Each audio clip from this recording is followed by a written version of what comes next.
Оны бүгд найрамдах Герман улсын хаан сайдын сангийн Монгол дахь төлөөлөгчийн газраас эрхлэн Монгол улсын хууль зүйн дотоод хэргийн яам Монголын үндэсний олон нийтийн радиотой хамтран явуулдаг хууль зүйн сурчлагын шин төвчөө нэвтрүүлгийг сонсогчдын хүсэлтээр подкаст хэлбэрт хөрвүүлэн та бүхэнд хүргэж байна.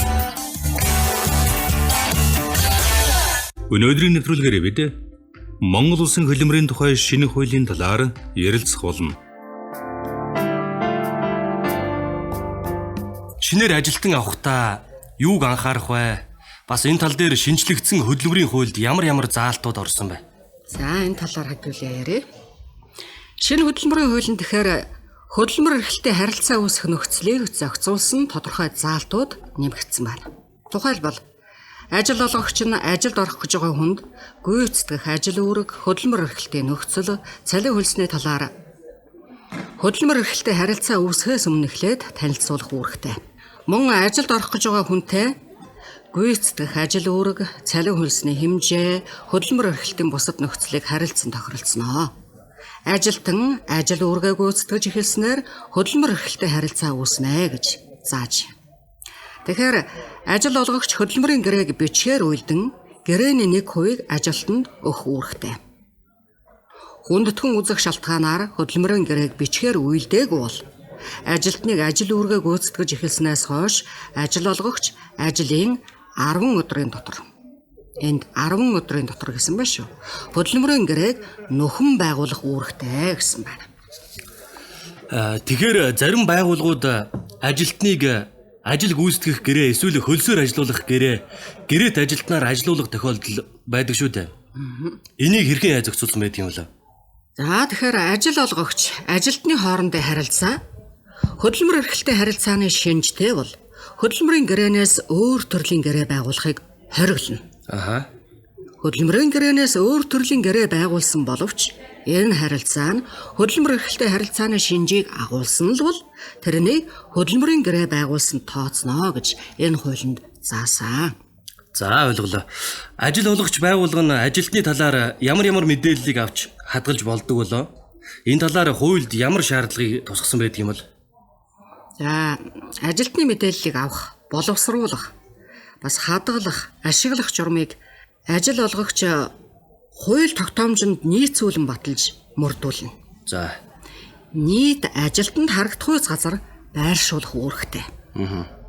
Эхлээ шинэ ажилтан ажилд авах, ажилтнтай харилцах зорилгоор хөдөлмөр эрхлэлтэй харилцааны явцад ажил олгогч нь ажилтнаас шаардлагатай мэдээллийг авч боловсруулж, хадгалж, ашиглаж болно л доо. За. Ажил олгогч нь мөн ажилтны мэдээллийг 3 дахь этгээдээс авах шаардлагатай бол мэдээлэл авах шаардлага зорилгоо ажилтнанд урьдчилан заавал танилцуулна. Ажилтны хувийн нууцад хамаарах эсвэл улс төрийн нам, олон нийтийн байгууллага, үйлдвэрчний эвлэлийн гишүүнчлэлийн талаар мэдээлэл авах, боловсруулах, хадгалахыг хориглоно. Ажилтан өөрийн талаарх буруу эсвэл дутуу мэдээллийг залруулахыг ажил олгогчоос шаардах эрхтэй. Ажил олгогч ажилтны мэдээллийг хууль бусаар авсан, боловсруулсан, хадгалсан, ашигласан, дамжуулсан бол ажилтан эрх бүхий байгууллагад гомдол гаргах эрхтэй гэж энэ хуулинд мөн заасан юм аа. За ойлголоо. За үйлдвэрийн гүйцэтгэх Зэрэгэл Батчаргал гэж хүн байна. За. Нэг зүйл асуух гэсэн. За. Ажилтан ямар үед ажил үргээ гүйцэтгэхээс татгалзах хэрэгтэй байх вэ? Татгалзах эрхийн талаар асууж байна. За. Ажилтан дараах хэд хэдэн нөхцөлд ажил үүргээ гүйцэтгэхээс татгалзах хэрэгтэй.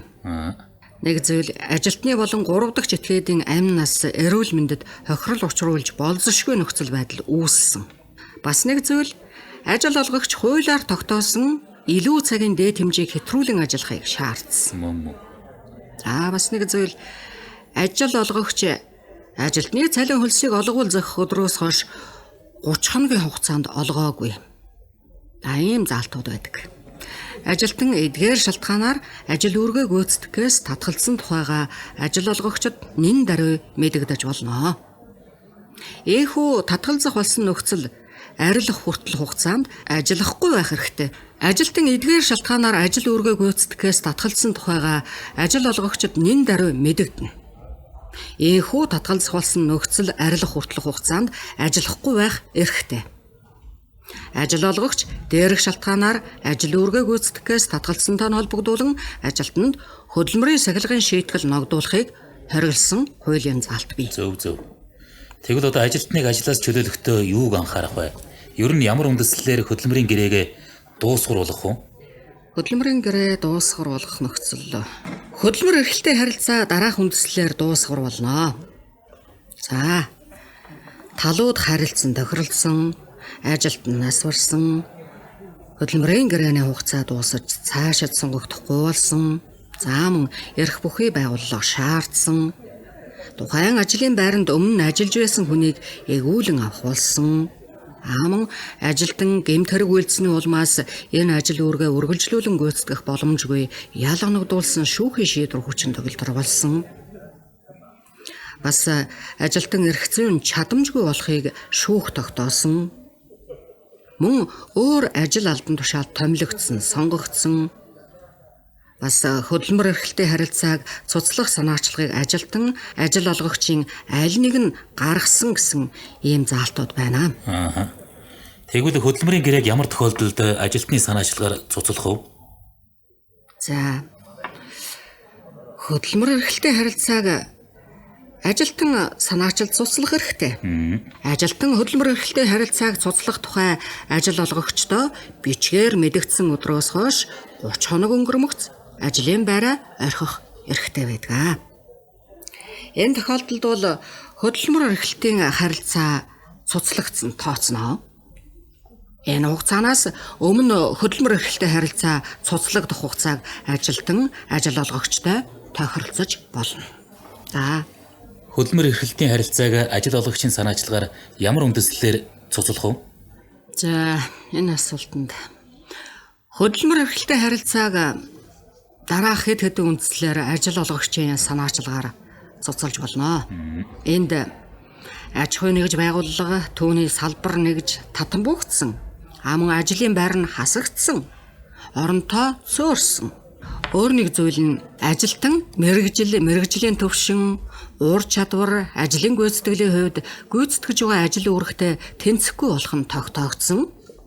Энэ тухай ажилтнанд өмнө нь анхааруулж мэргэжлийн төвшин, ур чадвар, ажлын гүйцэтгэлээ сайжруулах боломжит хугацаа өгсөн байвал зохино. За нөгөө нэг зүйл заалт. Ажилтан эрүүл мэндийн хувьд ажил үүргээ гүйцэтгэх боломжгүй нь эмнэлэг хөдөлмөрийн магадлах комиссийн шийдвэрээр тогтоогдсон. Мөн түүнийг шилжүүлэн ажилуулах өөр ажлын байр байхгүй.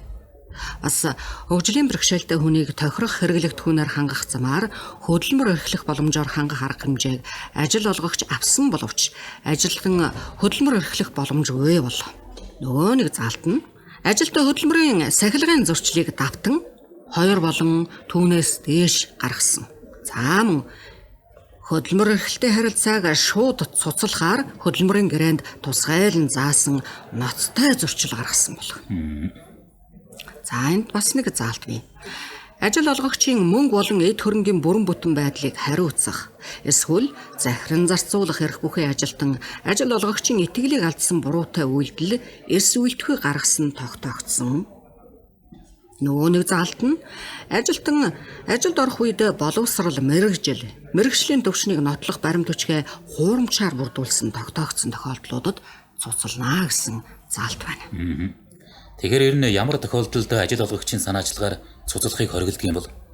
Аж ахуй нэгж байгууллага түүний салбар нэгж татан бугдснаас бусад тохиолдолд ажлын байр нь хэвээрээ хадгалагдж байгаа ажилтны хөдөлмөр эрхлэлтийн харилцааг хуульд зааснаас бусад үндслээр ажил олгогчийн санаачлагаар цуцлахыг хориглоно. За аж ахуй нэгж байгууллагын харьяалал, хэлбэр, өмчийн төрөл, удирдлага өөрчлөгдсөн нь ажилтны хөдөлмөр эрхлэлтийн харилцааг цуцлах үндэслэл болохгүй гэж энэ хуулинд заасан. Зөв. Ажлаас халах чөлөөлөх талаар ер нь ажилтнад хэрхэн мэдэгдэх вэ? Энэ тухай ажил олгогчийн өмчлөгч өөрчлөгдөх. Тухайн ажлын байранд урьд ажиллаж байсан хүнийг хуулийн дагуу эргүүлэн авах болсон. Байгууллага нь татан бугдсан, орон тоог нь цөөрүүлсэн, цомгтгсон. За мөн мэргэжил, ур чадвар, бас эрүүл мэндийн хувьд ажилдаа тэнцэхгүй болсон үндэслэлээр хөдөлмөр эрхлэлтэй харилцааг цуцлах тухай ажилтнанд 30-аас доошгүй хоногийн өмнө бичгээр мэдэгдэнэ.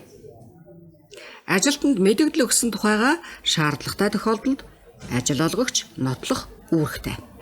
За тэгээд мэдэгдэл авсан ажилтнаар ажил үүргийг үргэлжлүүлэн гүйцэтгүүлэх шаардлагагүй. Эсвэл боломжгүй гэж ажил олгогч үзэх юм бол дундаж цалин хөлснөөс нь хөдөлмөр эрхлэлтэй харилцааг цуцлах хүртэлх хугацаагаар тооцсон олгор олгож ажилуулахгүй байж болно. Ямар хугацаагаар хэдэн хүнийг халсныг хуулиндаа бөөнөр халах гэж үздэг юм бэ? Аж ахуйн нэгж байгууллага түүний салбар нэгж татан буугдсан. Эсвэл орон тоог цөөрүүлсэн. Ажлын байр хасагдсан үндслээр тухайн аж ахуйн нэгж байгууллагын дараах хувь хэмжээний ажилтны хөдөлмөр эрхлэлтэй харилцааг 90 хоногийн хугацаанд цуцалсныг бөөнөр халсанд тооцноо.